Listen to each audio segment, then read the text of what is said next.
We are live! Hello, everyone. Welcome to the 100th episode of The Show Must Go On line. Today's guest is Lauren Boyd. How are you doing today? I'm doing wonderful. How are you, Shoshana?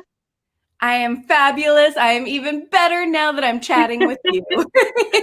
Thank you. That makes me feel really good. As it should. You are always such a bright light. It has been so wonderful when I've gotten to see you in Hamilton and seeing you at the Macy's Thanksgiving Day Parade performance. That was so fun. And then, keeping up on social media. One of the good things about social media, right? Absolutely. So let's start at the very beginning, a very good place to start. And let's hear your origin story. What got you into theater and through all of the different experiences that got you up to Hamilton? Okay, wow.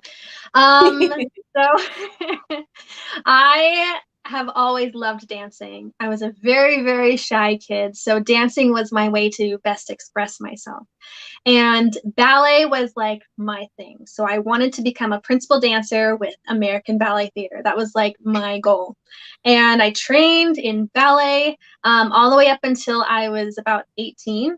And then at that point, I just decided that I wanted to do other types of dancing as well. So I started singing and jazz and hip hop, which were kind of thrown in there when I was younger. My mom teaches dance as well. But yeah, I just really fell in love with musical theater. And one of the very first shows I ever saw was Wicked. And I was at the Pantages Theater in Los Angeles. And I was sitting in the very, very back row of the theater in the nosebleed section. And there's this stirring in the pit of my stomach that was like aching to be on stage.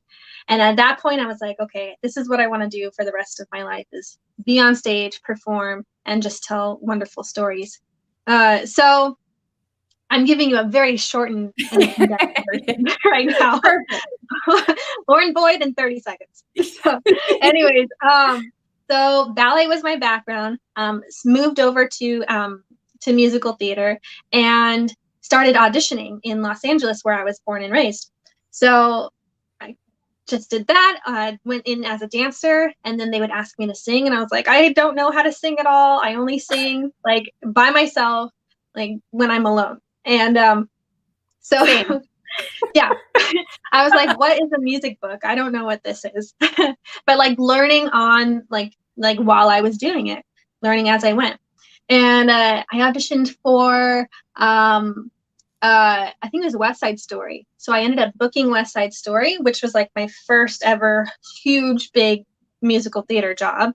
And I went to New York, and I was there rehearsing with Arthur Lawrence and Leonard Bernstein's son. It was like crazy, crazy cool. Wow. And got to meet some of my very dear friends who I ended up working with later.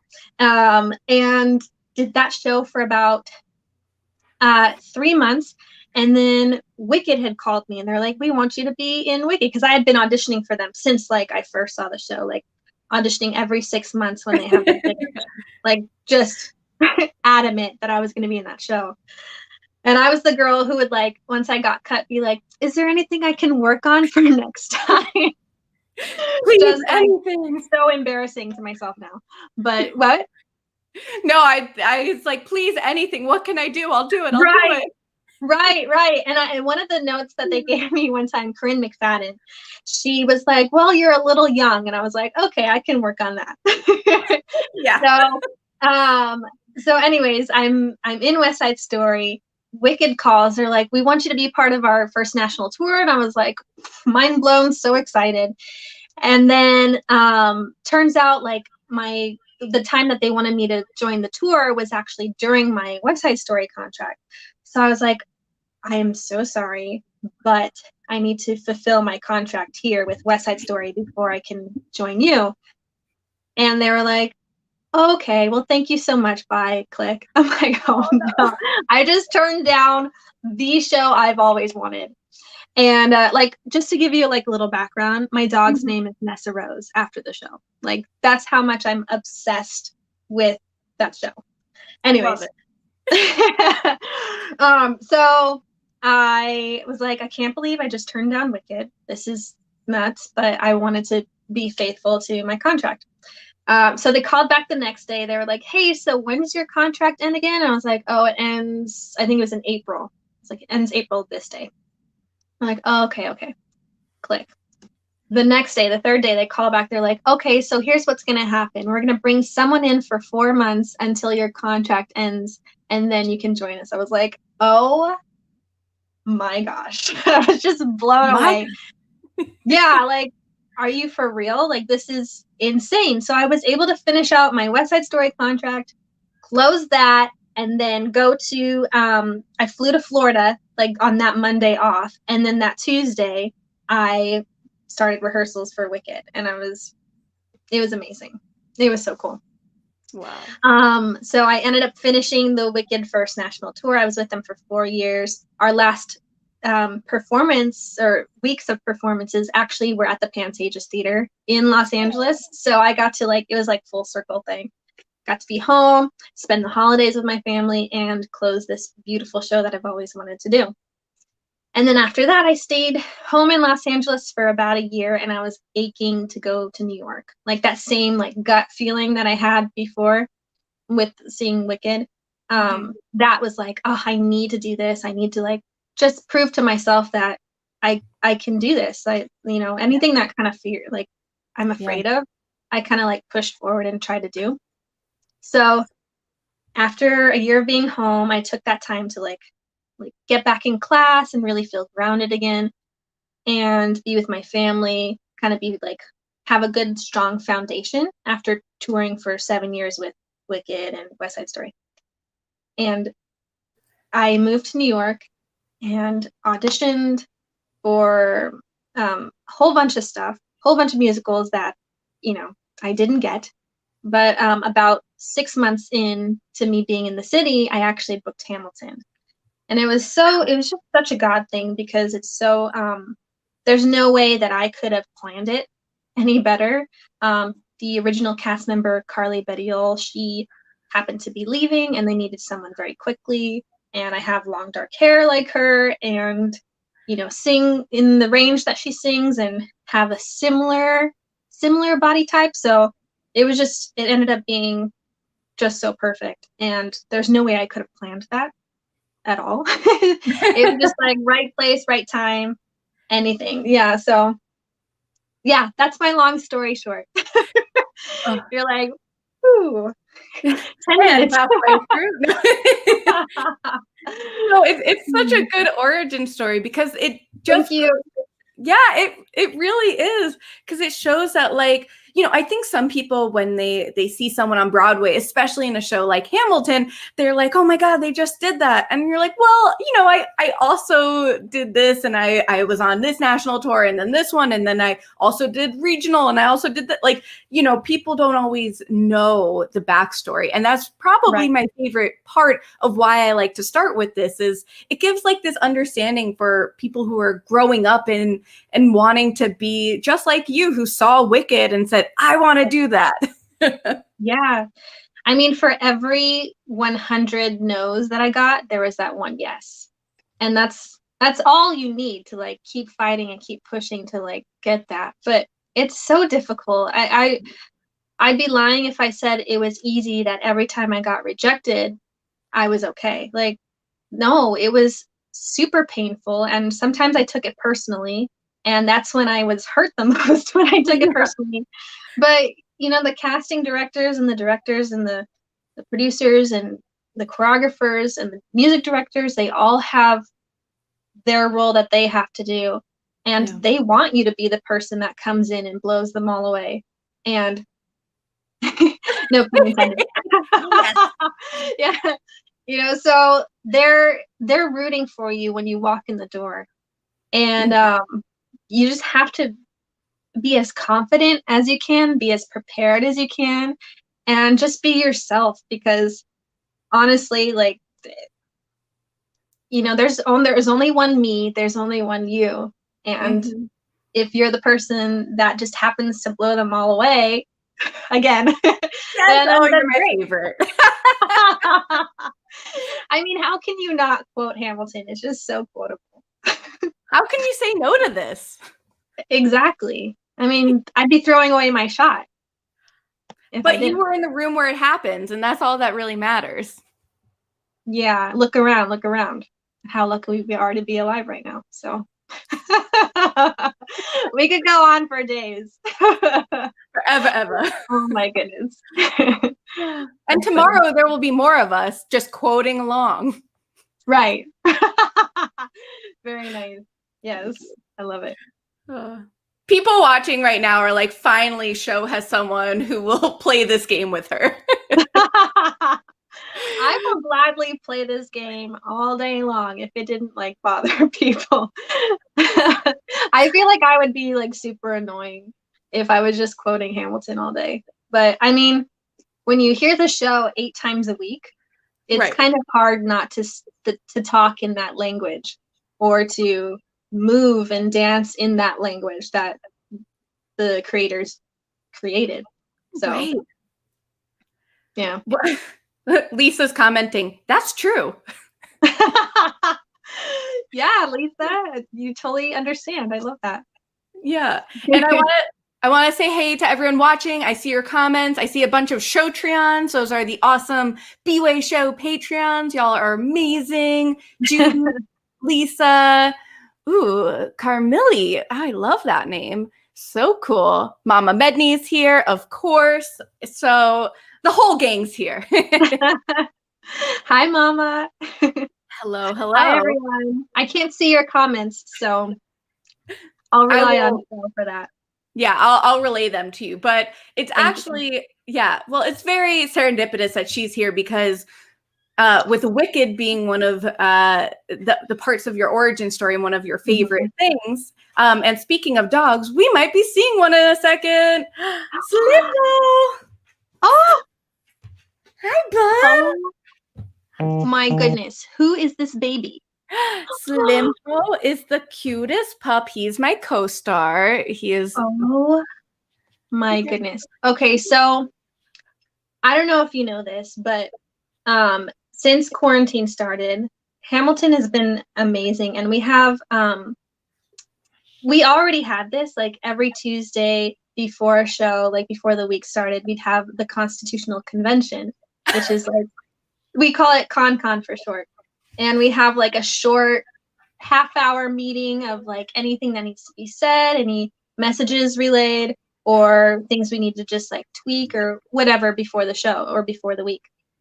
And we continue to do that, which is really awesome. So we have a Zoom meeting every Tuesday to like say hi and catch up. And today's topic was like a fun story about your pet. So I had Nessa up here. And then I was like, oh, and then I'm meeting with SHO, and I should probably take her back downstairs. And so I should have left her here so she could have met everyone.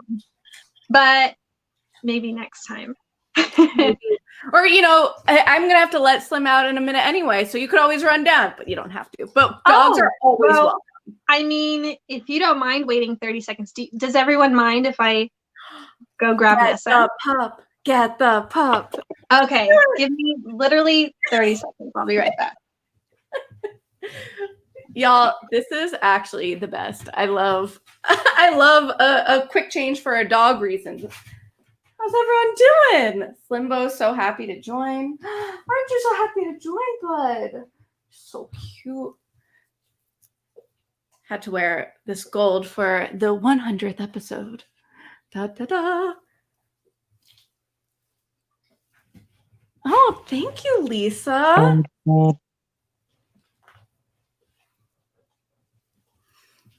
Hope y'all, if any of the audio or video looks a little odd, please just comment along. We are trying some new things here. 100th episode, making it as good for you as possible. And actually, there's a story behind this shirt, so I will tell you in a minute. Hello, hello. Okay, so this is Nessa Rose. Ah! Say hi, Nessa. Hi, puppy. Nessa. Oh, she can hear you. Want to say hi? She is 13, gonna be 14 this year. Wow. Isn't that crazy? You are so cute. Thank you. Yeah, and she's been on tour with me and everything, huh? Thank you. She's such a sweet baby. Oh And my she's so dramatic. Oh, you gonna do your otter arms? Oh, good girl. Yay. I love it. Mwah. Wow. Okay. Well, She wants to go. this is the best. Is there a better way to celebrate 100 episodes than with Hamilton? With Nessa Rose. I love it. Yeah. Yeah, I actually, it was so funny when I was going downstairs to grab her. I was like, oh, I haven't run and like downstairs since the show.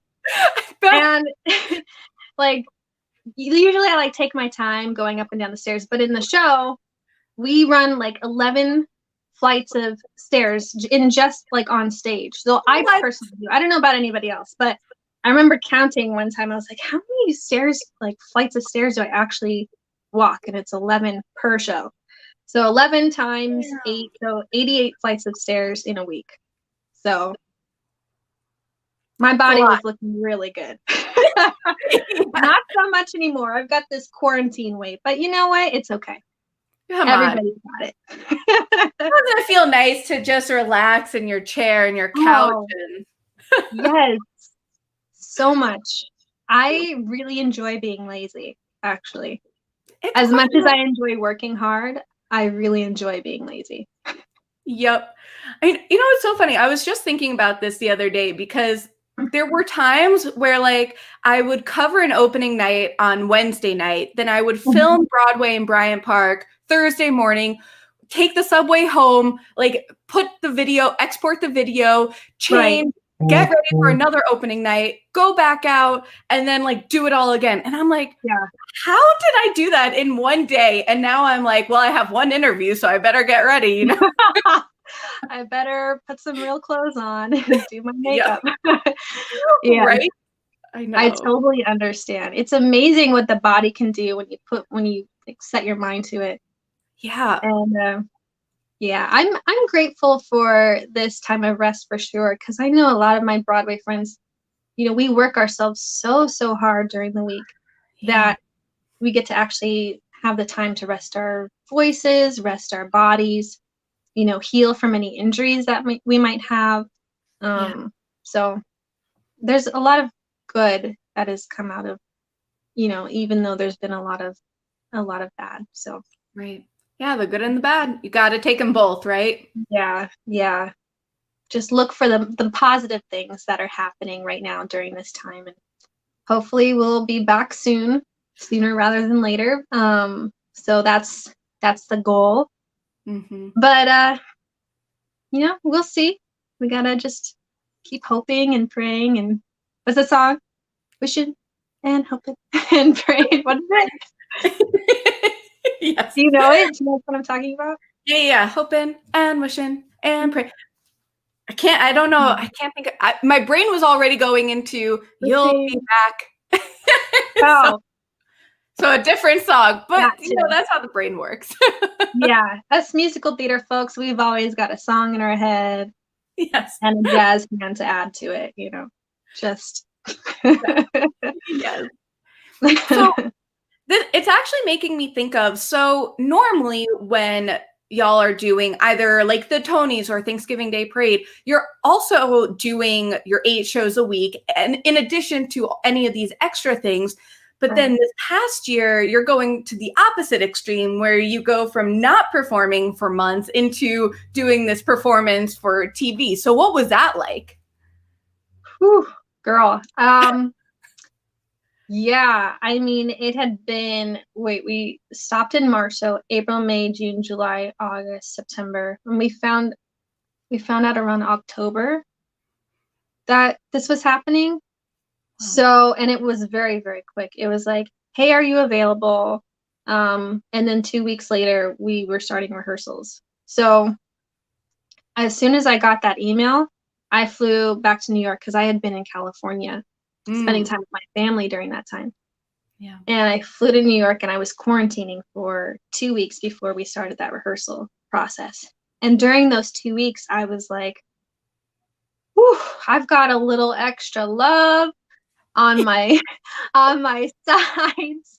And the wardrobe was, people were like, hey, like, do you think you'll need a costume fitting?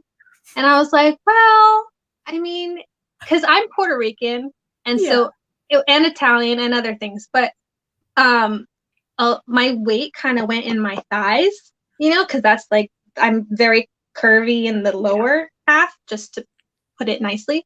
And so I was like, okay, well, maybe like my pants might be a little bit more snug. And they were like, okay, well, it's stretchy material, it should be fine. I'm like, okay, if you think so. But anyways, I didn't even try my costume on or my wig because my hair got really, really long, and you have to like put it up in pin curls and smash it down so that the wig can fit. But because my hair had gotten longer, it's obviously going to be like filled up more inside the wig cap. So I was like, I just hope like my body and my hair can squeeze into these things and I did not get to try my costume on or my wig until 10 minutes before we headed down to go film. No. I was like, Lord, please, like, I just pray in these moments that these costumes fit and that my zipper isn't like stuck. And then like they would be waiting on me or waiting on the costumers to fix it would just be a mess. But anyways, everything was fine. I fit in my costume, my wig fit, and we go downstairs and everything was pre-recorded. So we got to see like the theater with the new marquee where it says 2021. And it was just a really special moment with the whole cast because we hadn't seen each other in months, and finally got to be together and got to perform Schuyler Sisters, and that was so exciting. It was a very quick turnaround because we had to film, one shot and then move and then do the other shot in front of the Paramount. So Andy was like, okay, you there, go film it. We ran it maybe 2 or 3 times, and then that was it, and then moved to the next scene. That's it? Yes, it was so quick. We were done before we were supposed to even start. Like, I think we were supposed to start at like noon to film, and we had blocked it and filmed it before noon. It was crazy. Wow. It was so fast. I think because it was raining that day, they were trying to get things moving quickly so they could film other Broadway shows. Right. But anyways, it was just so fun. And it was a little bit of a tease afterwards because when we had, been in rehearsals, been with Alex Lacamoire doing the music and recording it in this huge sound studio, and then working with Andy again and Stephanie. And afterwards, we're like, oh, that's it. Now we just go home, I guess, and wait a few more months.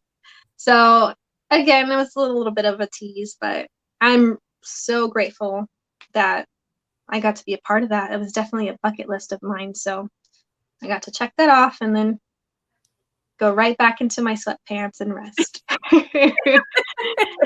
Although, yeah, I have an abs app, so I've been doing some abs here and there that I should really start to. Thank you for reminding me. Should get back into this. Maybe I'll do like 88 stairs again, like what I just did. So I've got one down. I've got 87 more to go. Just go up and down and grab Nessa Rose and then like run up with her and see. I'm sure she'll be entertained.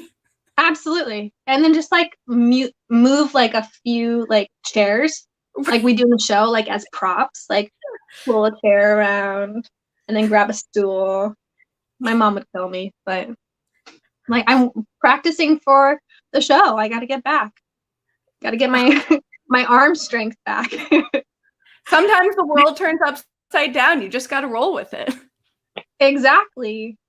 I mean, raise a glass to freedom, right? Raise a chair, raise a stool. Exactly. I think you cut out a little bit. I do have a couple of Hamilton props here. How cool is that? Wow. It's pretty great. That is really cool. I've got my Hamilton Lynn star here. Let's see. Ooh, did you make those? No, I wish. This is from T Rico. Ooh, okay, T Rico. That's Do you super know T cool. Rico? It's Lynn's whole like, oh, girl, let Mm-mm. me tell you. Okay, T please. T Rico is the best. It's like a whole bunch of like Lynn and Hamilton, FLS, and In the Heights swag and cups and hats, and I have so much stuff around here. Like little Lynn stress heart here. Oh, Uh, that's really cute. oh, actually, you'll like this one. I got some stickers. This is Tobio. Oh, my dog. What does it say? My dog speaks more eloquently than you. Oh my I used to be able to do that in my dog speaks more eloquently. It's been too long. I need to watch Hamilton again. Yeah, that's when he's uh Thane is singing the Heed Not the Rebel song. My dog speaks more eloquently than thee. Yeah. Thank you. Without the context, it's like, how does it go? It's like Regulate the price of tea. Yeah. It's so bad. I He have not your interest at heart. Oh my God, tear this dude apart. He not screams rush. Yeah. Yeah. In those moments, I'm on stage, but like it's me and Justice in the back, and we're just like looking at each other. Probably should be listening and paying attention, but there's so much. Lynn, don't watch this, please. Lynn, if you want to watch this, totally cool. Just like the 26-minute mark, just just like peace out. Yeah. No, I'm very professional. I know. I'm always paying attention. Yes.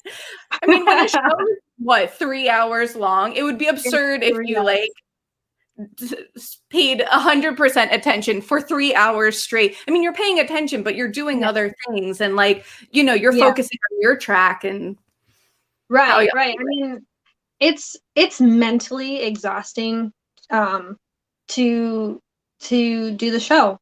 Period. Like it is physically, but it's also really mentally exhausting. And I can't imagine, being Hamilton and having to say hundreds of words, if not thousands, in one night and saying them all correctly.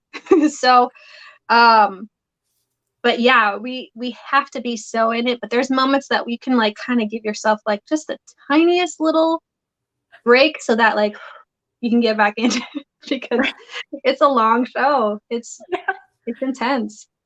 Yeah. I could only imagine. And we always say like swings and ensemble and understudies, y'all are superheroes. Thank you. Yeah. Thank you. Yeah, it's super fun to be an understudy. For those of you who don't know, I understudy Peggy Mariah as well. So sometimes when I'm doing my own show, if there's those moments that we have, which are few and far between, but there's some, those moments, then I will kind of just check in and like see where she's at during the show. So I'm kind of like, I'm myself, but then I'm also like watching the other person. Yeah. And then the swings, they're amazing because they know all five of the, so the women's swings, they know all five of the women ensemble tracks. So they know my part, woman 2, woman 3, 4, 5. And it's insane. Like to keep track of that many people at the same time is like blows my mind. But totally. They do it, and they call it the swing brain. They're like, I've got the swing brain where I'm like, okay, so and so's there, let's do elimination. Okay, I'm here. Like, right? You go. That's awesome. Because incredible. It blows my mind that you could learn one track, let alone 2, let alone 3, let alone as many as some of them do, and you do, and incredible. Yeah. And the guys who are like the male principal swings, right? That to me is like the cream of the crop because they know Burr, they know Hamilton, they know Lafayette, Jefferson, Lafayette? like all of them. I'm like, oh, Mulligan Madison, John Lawrence, like, how do you know that many people? They literally could like rehearse with themselves. Like do one part, da, da, da, da, and then like do the next part and like just go back and forth. But then like to me that would be so confusing because I'm like, how do you not say both of their lines like on stage? That's what I would be concerned about, is that when I'm just like watching or singing along, you know, when I take Slim out for a walk, you know, you're singing all the different parts, or you're doing like this part, or you're like, oh, maybe I'll try the ensemble, or I'll try this. And then, but if you actually were on stage and you're like, well, today I am Lafayette, so I should probably only say those lines. Yes. It's insane. I honestly don't know how that works. Like, cause I can barely handle the two. I'm like, okay. But like, that's insane to me that they can learn that many. But that's their job, so they do it very well. Truly. And actually, it's funny because this wonderful top, this gold, black and gold that has kind of like those Hamilton, you know, some 100 episode vibes that I wanted to go all out with.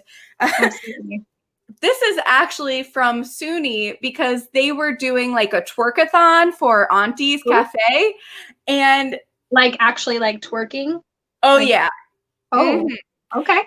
On Instagram, and it was something like, you know, I'm gonna raffle off these random things, and I was like, I'll get that. And so I bought it and I Venmo'd them and got this in the mail, and I've been waiting for the right opportunity to like display it, and this felt perfect. It is perfect. So perfect. Yeah, it looked really great on you. Oh, thank you. Gosh. You're welcome. Yeah. Well, I mean, it looks like it's the Hamilton like logo with his arm up in the air and with the silhouette and everything. Yeah, it's great. Yeah, it was very exciting. And it's a bit loud, which I'm a bit loud, both in personality and in voice. So I think it works. Yeah. I mean, totally. That's you got to wear like what you feel and your personality is. So yes. Yeah, it's great. And fun fact, SUNY's episode of the bwaySHO, the podcast, just came out last week. So it all ties together. Wow. Okay. So everybody go check out her podcast. Is there going to be a link or something that they can click on to grab that? Yeah, I'll put that. Link will be below. Right here. Right. You know how. Right here. Oh, like right there. Subscribe here. Watch here. Like here. Comment here. Follow me here. Yeah. Yeah. Find it wherever you find your favorite podcast app. Right. They know all about that. All about that. So okay. I'm just reading some of these comments, and my wonderful friends are like, so great. We have some questions, and we will get to them. If y'all have questions, I will scroll up because I see some of them up top and throughout, and that will be towards the end of it. So keep thinking of it. And this might actually be a great time. As we're talking about Hamilton, might we get a little performance? Whew, okay, so I told you earlier that I had not warmed up, but just yeah, I was gonna sing a little Schuyler Sisters, like the tiniest little bit, because there's 3 women, as you know, in this, well, 3 women in the ensemble. So I'm gonna sing like the smallest little section. Okay. So we got to get the beat in, right? Look around and how lucky we are to be alive right now. Look around and how lucky we are to be alive right now. History is happening in Manhattan. We just happen to be in the greatest city in the world. In the greatest city in the world. Yes! Woo! That was so good. Thank you. Thank you. That was the Peggy part, so. And Peggy. And Peggy. Yeah. Oh, I should have done the What? What did I just say? The choreography. It's apparently a very hard word to say. I should have done the choreography. So they're like da da da da da da da da. But everybody can watch Disney Plus now and like learn it. So, True. which is super cool. I was up at midnight watching for 3 hours. I loved it. Yeah. Were you? Did you see it? I've seen it once or twice. Oh, what do you think? Did you like it? Oh my goodness. Well, I don't know how much you know about. I've seen Hamilton. I've said this to a few Hamilton people, but I like to have your mind blown for a second. So, are you ready? I'm so ready. Okay. So I have seen Hamilton a respectable 8 times. Not too sure. Wow. Okay, a whole week's worth. Yeah. Exactly. You got to get it all in. I saw it an 8-show week, 8 times. We saw it with you and got to say hey afterwards with Rob Johnson. That was great. And actually, there's kind of a whole birthday theme because it was his birthday when we went. And then I saw Lin in Puerto Rico on his birthday. Oh my goodness. And it's your birthday this week. It sure is. And it's my birthday in a couple weeks. What? Oh my goodness. Well, happy almost birthday. Thank you. Yeah, I mean, that's so exciting. We have the January birthdays. I think Hamilton's birthday was yesterday. Yep, January 11th. So cool. Yeah, I think January babies are like pretty cool. We're pretty awesome. What can we say? And Miguel was right before that too. So there's a whole Hamilton thing going on. Happy birthday, everyone. Happy birthday. General blanket happy birthday. Yes. Are you somewhat associated with Hamilton? Happy birthday. Yes. Glad you're here. So last year, it's funny because I feel like every year I'm going to have some sort of Hamilton birthday celebration because my birthday, January 14th, Lynn's birthday, January 16th, saw it on his birthday. Then he retweeted this photo I took of him. It was pretty cool. Whatever. And then last year, my boyfriend John took us to London's Hamilton for my birthday. And that was bonkers. We were like second or third row dead center, seeing them like rushing the stage. You're like, whoa. So I've seen it 8 times. He has seen it 48 times. Are you serious? That's true. Wow. Wait. How? Tell me. No. It is one of those mysteries. We have tried to figure out all the different places. So right now we're in Washington State. So he saw it in Seattle. And has kind of driven across. He went to LA to see it at the Pantages, and San Francisco, San Diego, Chicago, Broadway, London, Phoenix, I think. Wow. And, yeah. So it's That's pretty amazing. Is he broke now? I mean, he likes to say that he doesn't have that much money, but who's to say? I think if you spend it, he's the captain of a salmon fishing boat, and he uses his money wisely.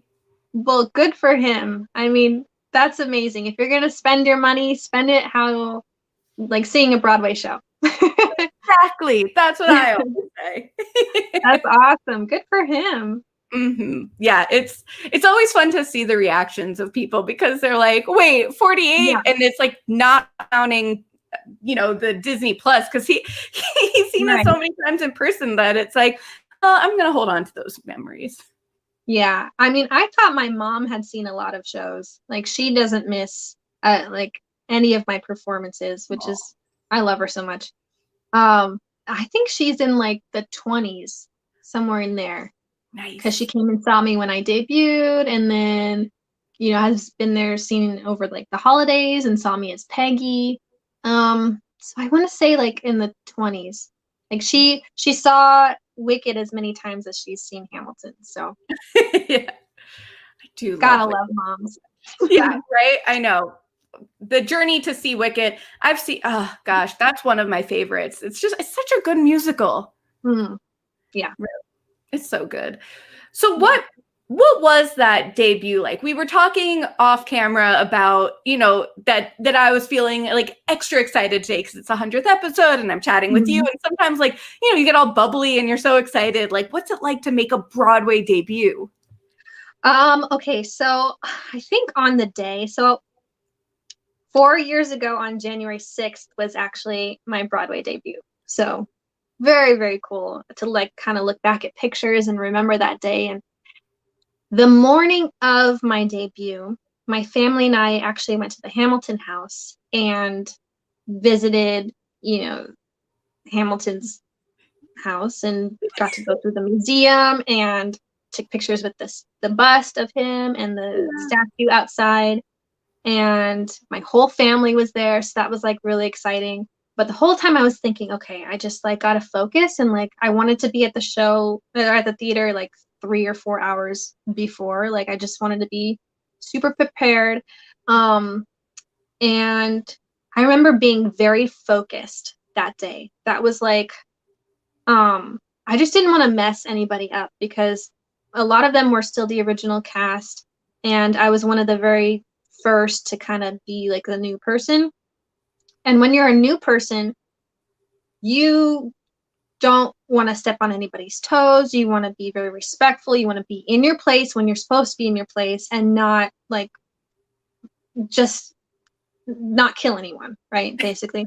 So I just remember being super, super focused. And every time I was like, okay, I check one number off the list. I'm like, okay, I gotta focus. What is the next one? Just I remember just being very present, which I think is, you know, the ultimate goal in every single show that you do is just to be present and tell the story. Fullness. And so I don't think I really got to kind of realize it was my debut until what was the number? When Washington is maybe you guys can help me. Washington is saying, "Let me tell you what I wish I'd known when I was young and dreamed of glory." That whole part. Yeah. Oh, who lives, who dies, who tells your story. Yeah. So it was in that moment, I'm up in the surround, in the dark, in my, you know, Yorktown coat, and I'm sitting there, and I took a moment to kind of like look up into the audience, and I started getting emotional. I was like, oh my gosh, like, let me tell you what I wish I know. I was like, oh, this is beautiful. And then I took 2 seconds, and then I went right back in it because I was like, I gotta be in this. I gotta be present, and I can't mess up. So I took about 2 seconds on stage to like let it sink in. And then afterwards, of course, I was like, oh my gosh, you know, I did it. Nobody died. I did all the spacing, I did all my costume changes, you know, sang all my parts, did all my moves, everything. So that to me was like almost like a relief, like, oh, I did it. Yeah. Okay, now I got to do it, you know, 7 more times this week. Right. Yeah. That is kind of the craziest part of being on Broadway is that you have this huge moment and then you're looking around at how lucky you are to be alive right now. Then maybe you go out and celebrate. And then the next morning you're like, oh, and here we go again. Yep. And it's a regular day at the office. Yeah. Wow.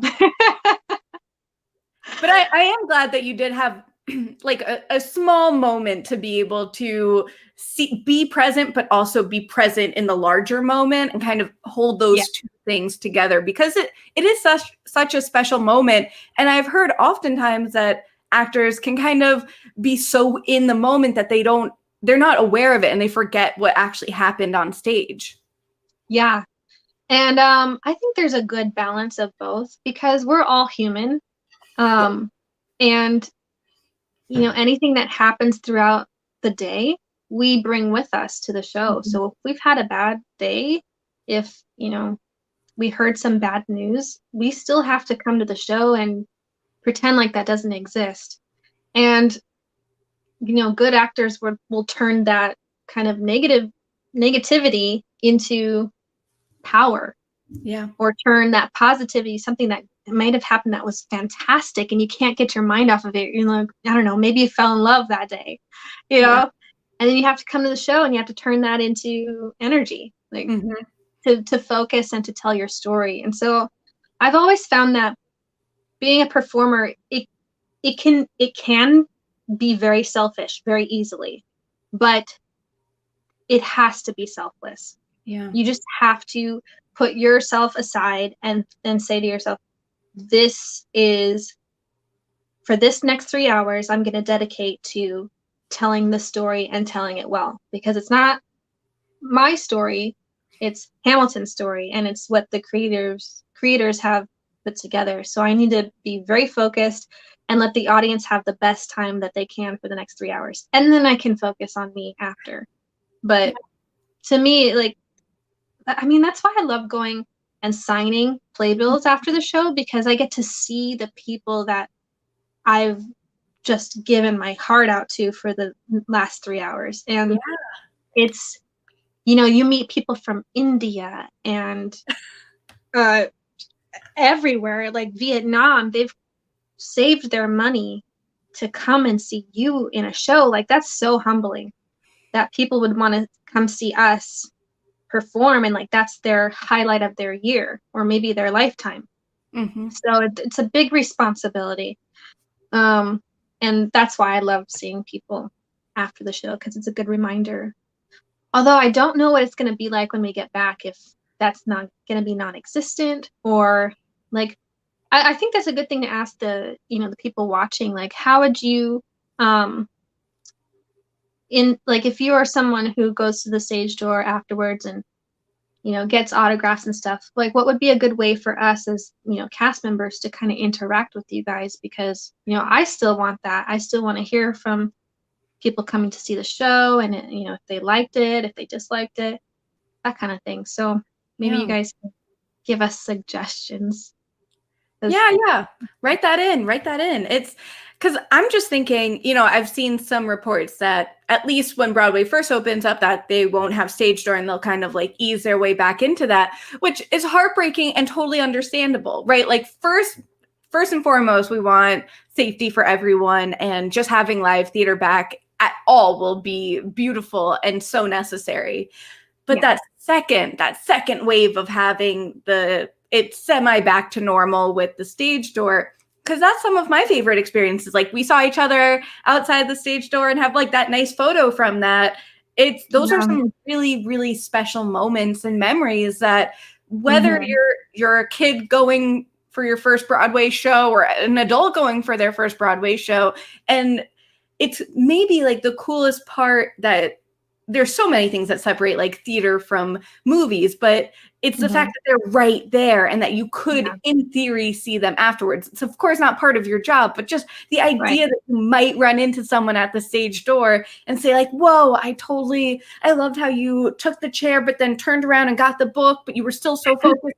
Then you had to let go this, and just, you know, I don't know. There's just so many cool parts, and you notice that everyone has those different things about a show that they notice, and they're able to give that back to you. That instant feedback right away. Yeah. I mean, I was definitely one of those kids that was at the stage door, like, just so excited to meet these people because I wanted to be them. And the fact that I get to give that back is like beautiful. And now, so I'm very curious to see what it's going to be like. But yeah. Okay, so I'm going to put on my glasses and see a little bit better. Okay. Is this question time? Question and answer? Yep. And then so we'll do a few questions, and I definitely want to keep some time for Broadway Babes. Definitely. Oh, yes, of course. Okay. So, okay, Lisa's saying the opportunity to meet you, get a pic, and have playbills signed, and being able to gush how much we loved your performance show. I think, you know, she's saying that that's such a great part of the stage door and Broadway experience. Yes, I 100% agree. Let me, Camille, I hope I'm saying your name right. Hey, I have a question. Who is your favorite character to play? Ooh. Oh, goodness, they're all so different. Favorite character. I actually really love my ensemble track because she's woman one, and I like to think that she is George Washington's wife, because there's a moment in the second act where when George Washington is saying his goodbyes, he turns upstage and then I put his coat on him. Ooh. And so because of that moment, I was like, oh, like I'm Martha Washington. So I kind of created this whole like little backstory for her, which is kind of fun when you're doing like Helpless or Satisfied, like, because she was married previously, and then her husband, this is like true story, Martha. She was married previously, her husband passed, and then she met George. So she was actually the wealthy one in their relationship. Ooh. And so during Helpless and Satisfied, I like to pretend that like I kind of see him there, but like, you know, I've got my husband with me. And then later on in the war, you know, it all happens. And then I meet George. And then, so long story short, but yeah. I'd say ensemble track. Yeah, well, they may not name the Tomcat after him, but that's true. Exactly. Yeah. And when I'm backstage during that line, I go, it's me. And everyone's like, okay, whatever. I'm such a nerd, and I'm like so silly and goofy, and like I probably shouldn't be, but like that's just me. Are you kidding? That's the best. So cute. Love it. I'm constantly getting in trouble because I'm like singing different harmonies, like making up my own harmonies backstage. Like, Lauren, I'm like, oh, sorry. Whoops. I was just trying to, you know, never mind. Or I'm the person who like I'll dance really well on stage and then I'll get off stage and trip. I'm like, why? Why am I the weirdest? I'm just a nerd. So you're describing how I feel every day. Oh, well, okay. So I'm in good company then.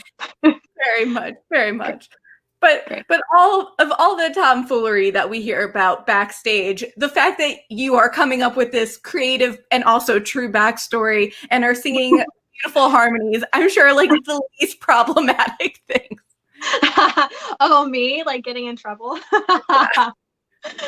Oh, I mean, yeah, I always get so like sad. I'm like, oh no, I'm so sorry, because I never want to like upset anybody or like be the one that's like causing people to get in trouble. But yeah, I guess it's not so bad. But I just have to sing a little bit lower. Like fair. Not as loud. Maybe not while I'm in the wing. While they're waiting in the wings for you. Yes. So do you have any moments on stage, any like goof moments that maybe at the time weren't as funny and now are hilarious? Yes. So, you know, we have that big turntable, right? So there's an outer donut and then the inner donut, and they can move together or they move separately, or, you know, sometimes they don't even move at all.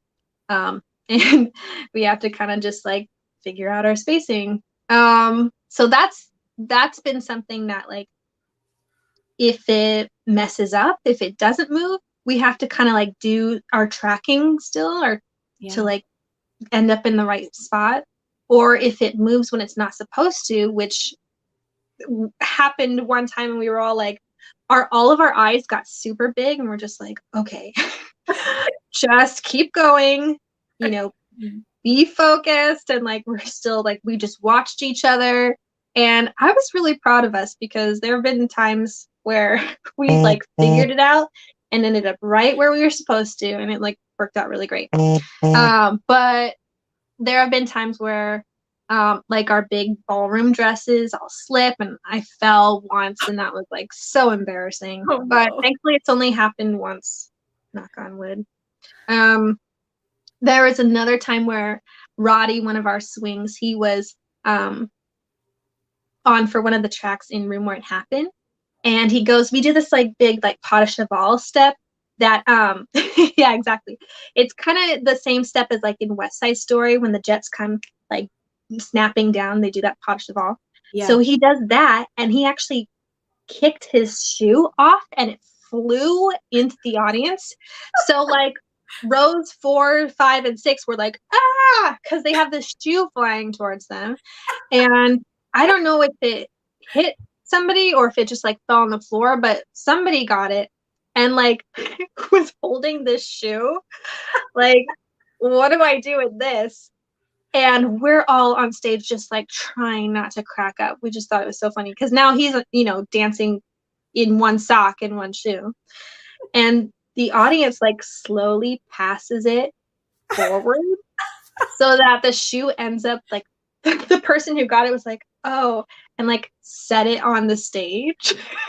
So there's like this random shoe just sitting on the front edge of the stage, and we're dying, like just hilarious, right? But anyways, one of our wardrobe people who found out, they heard, came to the front of the house and like snuck up and was like, took it off the stage and like ran back around. So we had a shoe for the next scene.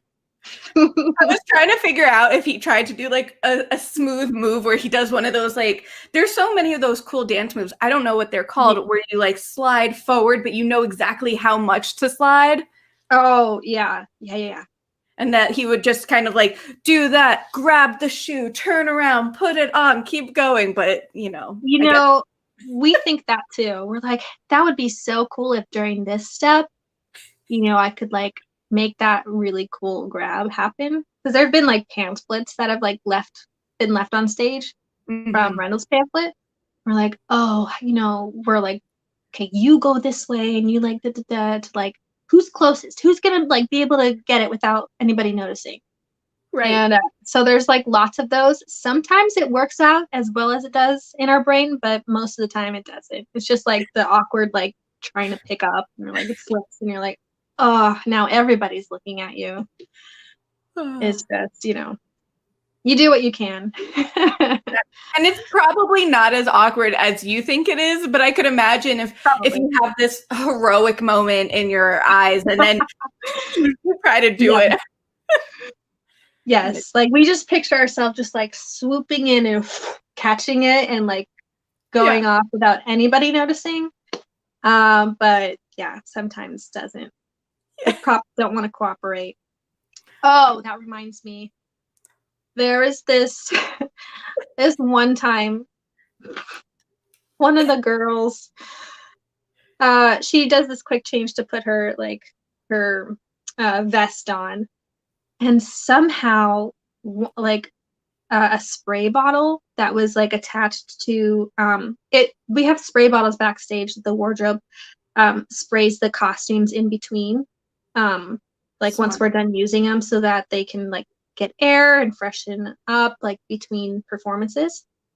And that spray bottle somehow got attached to the strings in the back of her vest. Oh no. So she comes walking on during the cabinet battle, and I went, oh no, she has a spray bottle, a blue spray bottle, just, you know, attached to her back.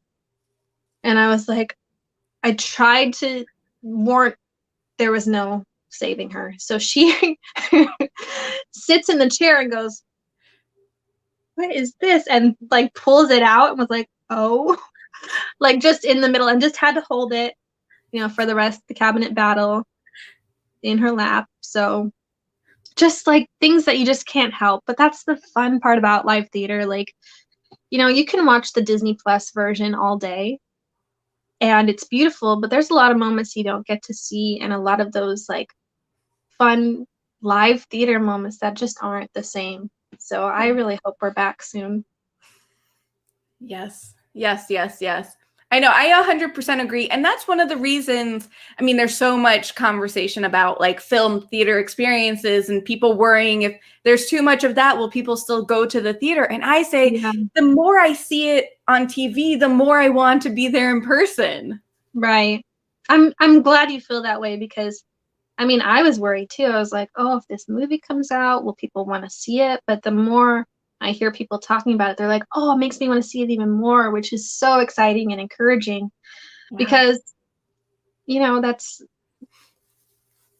means that people will buy tickets and they'll come and we'll continue to have a job. So that's good. It's good news. 100%. And like another comment about seeing it 8 times in 8 different locations, you get such a different experience that, you know, the movie, the way that Tommy Kail and everyone directed the film was amazing, but also it's through the eyes that he's decided that you see it with, which are amazing. But also there's that wonderful thing when you're at the theater seeing it and maybe you focus on one ensemble member or you focus on someone's journey. And that's something that like only you can really choose when you're there. And that's the beauty of live theater, that no 2 shows will ever be the same regardless of how many times you see it. Absolutely.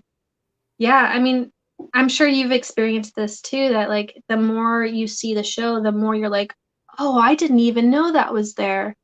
Yes. Like, oh, they do that? Oh, all the Scholar Sisters are in the surround during the entire show. Like, there's so many, even now, like I've been in the show, well, I was about 3.5 years in before we stopped, and I was blown away every single day, like, oh, this word means that, and they're referring to, it's incredible. Lin is so brilliant. But even the choreography, like Andy is just so intentional about how he presents these little silhouettes in certain moments, and then they all tie together throughout the whole show. Like he has a language of his own that he has created. And like even a moment where the first duel is happening, Hamilton and Burr are facing away from each other as if they're about to duel. And I saw that and I was like, what? That is such great foreshadowing. Like even in those moments that you're not even thinking about. It's really cool. Are there any other moments like that people can either watch during the Disney Plus or kind of keep in their head as they're getting ready to see a show live when that happens, of things to keep an eye out for? Yeah, so a couple moments come to mind. So Peggy, at the very end of Act 1, in real life, she dies. But she is actually kind of in like a silhouette in the surround. So, you know, that beautiful moment where Angelica's with Hamilton and she slowly moves away as Eliza comes to him. It's in that moment. So he gets to say, you know, his hello goodbyes to the sisters and even Peggy up in the corner in the dark, and she does this beautiful cross. So they're all on stage at that moment, which you probably wouldn't know. Another moment is this one cracks me up. So is it Satisfied? I think it's Satisfied, where because there's no like walk backstage and walk around the back of the set and come to the other side, we have to go down the stairs, walk in the basement, and then come back up on Broadway. It's different, you know, with the tours. Obviously, each theater is different, but for us, we have to like go down and around. So there was not enough time for Lafayette and Mulligan, I think are the two. There's not enough time for them to do this cross, to go down and out and around. So during Satisfied, they actually they walk across the back of the set, and you can see them. And what I had heard was that they were just supposed to like walk, but it became this like the guys, they made up their own choreography. So they hold up this their glass, and they like do this like marching thing across. And it's just like the most random thing. You're like, what are these two guys marching across? And you see them for all of 2 seconds because they just come in that doorway in the back and cross. What? Why? Like, okay. I guess it's hilarious though. Every time I see it, I just crack up. Like it's so Oak and David. Like that's Yes. just what they would do. Like it's like just do this like marching thing. I'm like, oh, gosh, it's so funny. I'm gonna have to definitely keep an eye out for that next time. Yes, please do. Oh gosh, Yeah. that's so good. So, okay, do you have a few more minutes, or I don't want to hold? Oh, okay. Because I see a few more things, and I want to get to as many questions as we can. But yes, I want to answer as many as I can. So the lovely Becky Haycock is saying, Lauren, I miss you. You are the absolute sweetest. And I miss the week I was in New York City last January and getting to see you at the stage door every night after I stage doored the show I'd seen. Oh, Becky. Not a question, but a statement. Thank you, Becky. That's so sweet. Send me a picture of us if you took one. I'd love to see it. Ooh, yes. And someone earlier I saw said that you liked their cosplay that they did, and that really meant a lot to them. Oh, I'm so glad. Yeah, I think it's amazing that people dress up like us and, you know, sing songs and do duets and TikToks and all of these fun things on social media and Instagram. And so I love it. Like, keep it up and send it to me so I can like repost it. I love reposting your guys' stuff. And Steve saying, Lauren, you made my day when you liked the picture of our corgi puppy dressed as King George III. Ah! Okay. I love when dogs dress up as Hamilton. Like, to me, I definitely want to get one of those like portraits where like you put your dog in like a 1700s like outfit like that, like, or 18, what do you say? Is it 17 or 1800s? 1800s. 1800s? You know what I mean. Yeah. Anyways. Anyway. Yeah.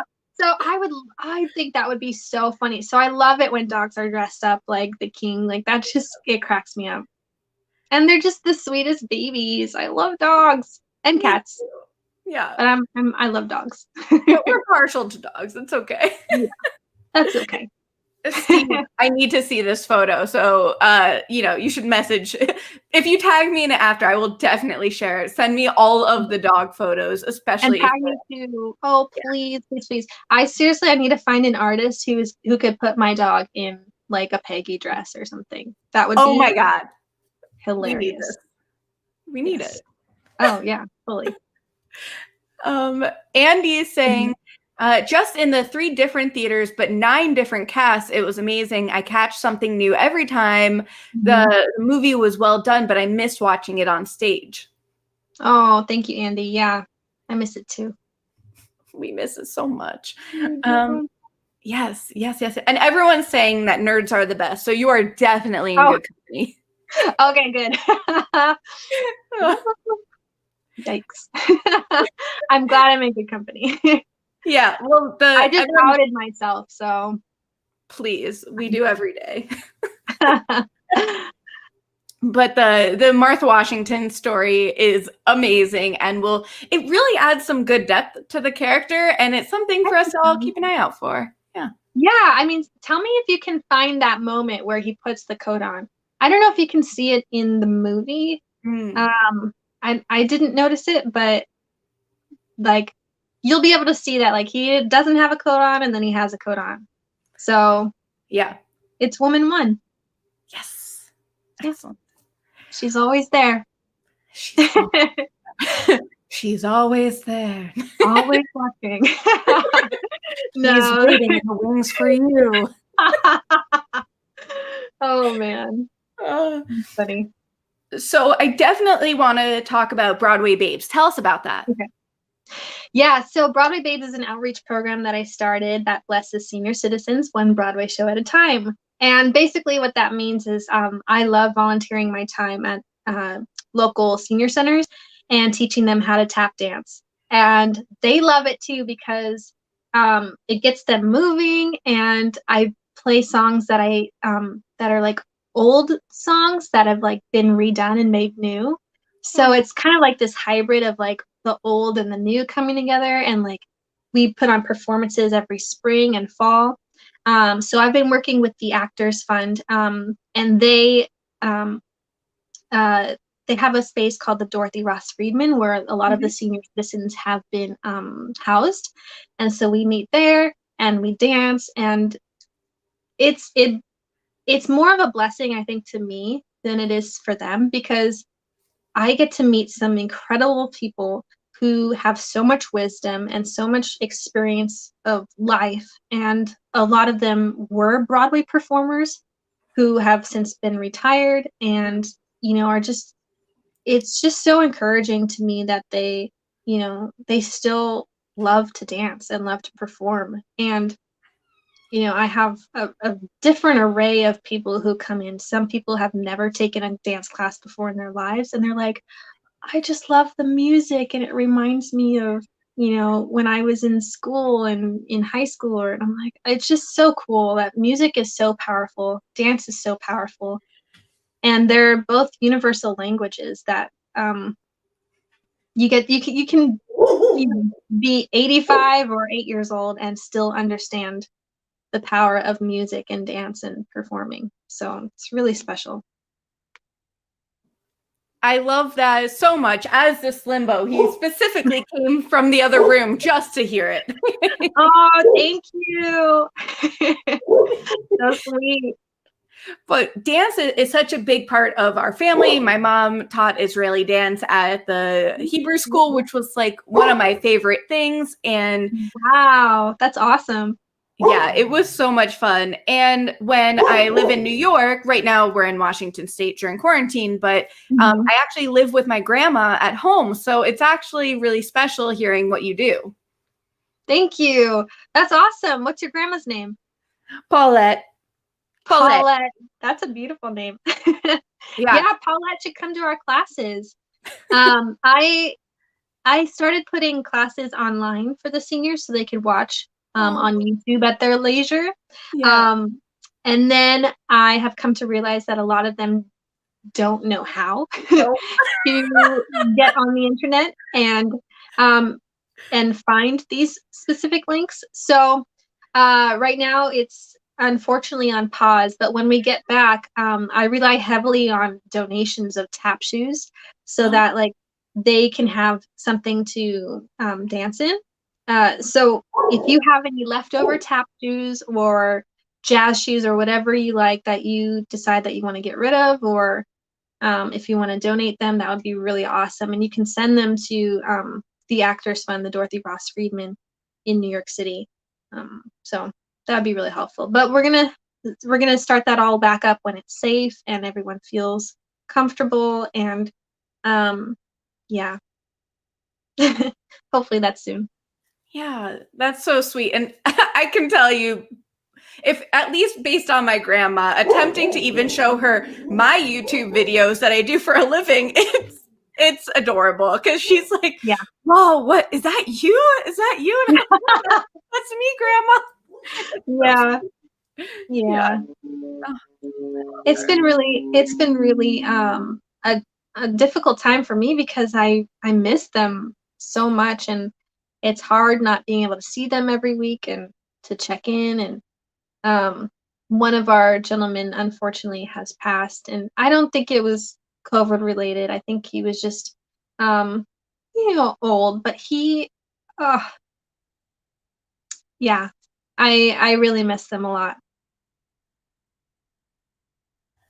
I could imagine if you are so involved with that you know, there's something that definitely feels like it's a part of your journey that's been put on pause and put on hold. And I know everyone will be very excited when that can come back for sure. Yes, I hope so. So Mike Anthony, hello, Mike. Mike. Okay, first of all, let me just say something about Mike Anthony. So he's amazing. Yes. He is one of he's the bar manager at the show, at the Richard Rodgers. And so he has been there doing that for years and years. And so he's seen like the original cast all the way up until now. And so he has a lot of insight. And he just came out with this book that you all should purchase and read. And he tells a bunch of stories of like his journey there. And then he also, I just saw him on my Netflix like pop up. Yeah. So love you, Mike. Hope you're well. Yes, so much love. So Miss much you. love. Mike came on the series the week Hamilton, actually the day Hamilton came on Disney Plus. He came on the series, and Oh, what a yeah? blast. What a good human. Thank you, Mike. Thank He's you for- awesome. yes. So Mike says, on top of being a world-class singer, actor, dancer, I've heard you're a mean softball player. True? Oh, no. It is not true. Mike, I don't know where you're getting your information, but it is not true. I am not really like sporty at all. I I'm a good like sit in the stands and like cheer on my team. I wasn't a cheerleader in high school. I was in the drama club, but like I will gladly cheer on, the Hamilton team because that's what me and Nessa do. We always go to Broadway Softball League in the summer, and it's around Nessa's birthday. So she dresses up. I put a little jersey on her. I wear my jersey, but no, I don't. I'm not good. They don't want me in their team. I will lose. No. I'm sure But I it's go to all the games. Oh, thank you. Well, I mean, I started actually playing golf, which is really fun, and I feel like that's pretty easy. And then also during quarantine, I've gotten back into archery. So I've been doing like some fun stuff like that. And like, okay, here's another little crazy thing about me. Maybe I just love movies a lot, but like to me, archery is really adventurous and like something I could do in a movie. And also drifting. I love drifting. So that's like a really fun thing like that I like to do on my own. So look at you, adventurer. oh, thank you. Yeah. Thank you very much. I think it's fun.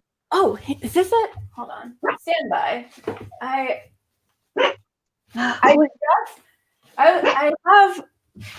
just got Mike's book in, and I would love to show everyone. And I wish I had prepped it. It's like right over here, though. Hold on. Stand by. Stand by. Can you have a guest come in and maybe he can show his book? What, Nessa? Come here. What is it? Here. Oh, she's done. She's out of here. She's like, I don't want to be here anymore. I'm done. I know. She probably heard Slimbo barking and was like, this is a battle. Oh, maybe.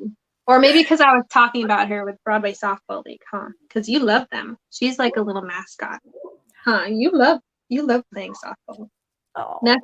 Nessa's a good sporty girl. Ooh. So Lisa's asking, what's drifting? Drifting is like that cool like Tokyo Drift movies that you see where the car actually puts itself out of control.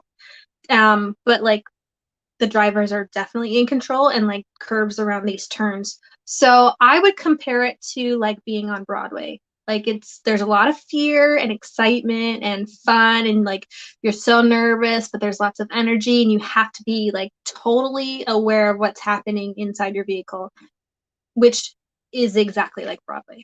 That's the best way I can explain it to anybody who's like, oh, like what is the feeling? That's the feeling. Wow. That sounds cool. So that's what I've been doing. Ooh, there it is. See it, Mike? We're all such big fans. A little I don't have my copy yet, but I'll have to get it soon. Maybe for my birthday. Life at Hamilton. Yeah, let me with put a shot next to it. It's brilliant. Not throwing away your shot glass. Yeah. It's funny because I don't drink at all, but Mike's just the best, so I'm always at the bar. Yes. Hey, Mike, how's it going? And Sarah Larson, who also works at the Hamilton Bar, amazing. Yes. We did the FLS Academy together, so big fan. What Academy? The Freestyle Love Supreme Academy. So cool. What? That is super cool. Who do you do that with?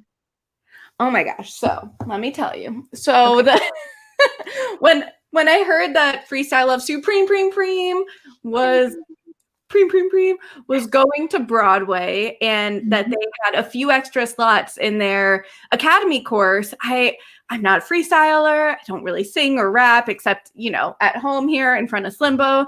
And it's turned out to be this magical experience where it's partially like Shockwave and Jelly Donut and Two Touch, like the people who are on Broadway with FLS, but then also they have like all these facilitators who took the course and now teach it. And it's an 8-week course, I believe, and it culminates in this whole performance that we did at the Greenwich House Theater. Wow. And when I say Greenwich House Theater, I mean in the upstairs at the sports, like the gymnasium, but it was so much fun. How cool. That's still really cool.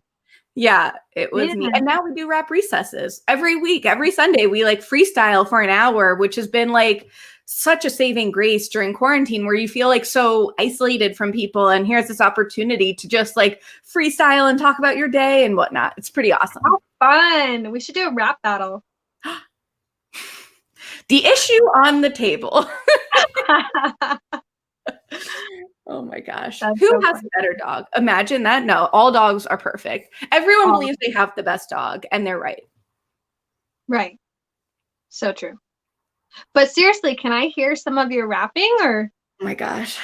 Lauren, you know what? I had you sing, so I'm gonna, yeah, hold on. Let me take a sip from my Hamel mug.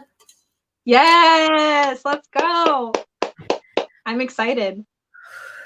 So it's bwaySHO coming to you here on the 100th episode in a year. It's so crazy, just off the dome. I don't know what's going through, coming to your home through the YouTube on the bwaySHO on the YouTube screen. Yeah, I'm here with Lauren Boyd, Hamilton. You're not annoyed that we're going over an hour, you see, because you're so cool. It's the place to be. Yeah, the room where it happens. That's where we are now. We got Slimbo and we got Nessa Rose. We got the dogs and we got the actor, got the singer. We got the bouncing, and we're just having some fun, and I'm happy to have you, happy to have a little run going up and down the stairs. Yeah, that's what you do at Hamilton and here when you're trying to get your pup and you gotta see what's up and up. All right, I'm gonna turn it back to you because this has been so much fun for you and me. Thanks for coming on the show. Thanks for watching. We'll see you at the show. Woo! That was awesome. Thank you. That was so cool. My goodness. Wow. How fun is that? It makes me want to do something now. Please take it away. I was just joking. Okay. So I did write a little rap, but this was like before Hamilton. Like, let me see if I can remember. Okay. Boom, boom, boom, boom, boom, boom, boom. Well, my name is Lauren, and I'd like to tell you about my life and my strife. Got no wife, cause I like men. Gonna pretend you're my honey with some money rolling up and down this town. If you wanna leave if you wanna leave now, there's the door, so go. But you're gonna miss out on a really great show. I'm only 23. Look at me. 1, 2, 3. Testing, resting, stop. Boom, boom, boom, boom, boom, boom, boom. So I wrote it when I was 23. I'm not 23 anymore, but yeah, that was the. It's not really a rap. It's more like singing to rap music, which was just preparing me for the show. So I had no idea. Pretty cool. Lauren, you continue to blow us all away. Blow us all away. Boom, boom. Yes. And the babies want to be involved. They're like, yeah. Ruff, ruff, ruff. Oh, that's so fun. You're amazing. That's really cool. It honestly, I mean, I talk about it all the time, but part of the reason why I love being a part of the FLS Academy is that like a year ago, I couldn't have done that. I would like, maybe I would have tried. I've always been adventurous, but like, I mean, not drifting adventurous like you, but you know, it's fun to get out of your comfort zone. And just not preparing anything and just kind of feeling the beat in your own brain, and you snapping along really helped, and just whatever comes out. The biggest thing is that you don't have to rhyme, and it doesn't have to be perfect, and it is perfect just by you doing it, and that's like the best thing that you can learn.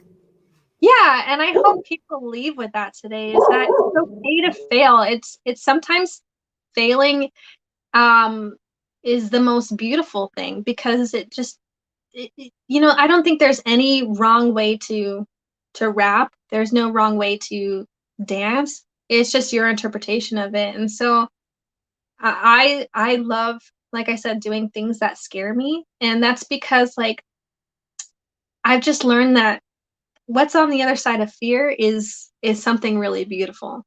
So if something is scaring you and you're like, oh, I don't know if I should, like, try out for that job or audition for that musical, like, I would say just go for it. And if you don't get it, then at least you tried.